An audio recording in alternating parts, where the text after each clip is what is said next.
Seems like I owe you a lot. Mel, right? May lumapit sa akin na girl. Sabi daw niya, girlfriend ko siya. Tapos palagi niya ako tinatawag na hero. Mommy, do you know her?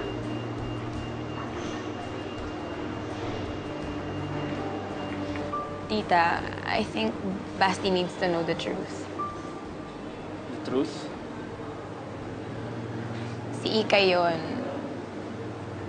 Nahanap ka niya dun sa San Martin and pinakupkup ka niya sa ninong at ninong niyang walang anak. Ayaw ka nga isauli sa real family mo eh. Kaya kung ano-anong pinagagawa nila para mag-stay ka sa kanila. Talaga?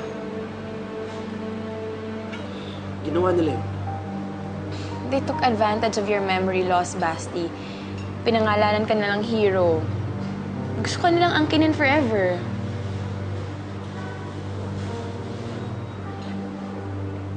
Anak, mula kasi nung nawala ka, sila yung sumama sa akin. Kaya tayo na talaga yung magkakasama sa isang bahay.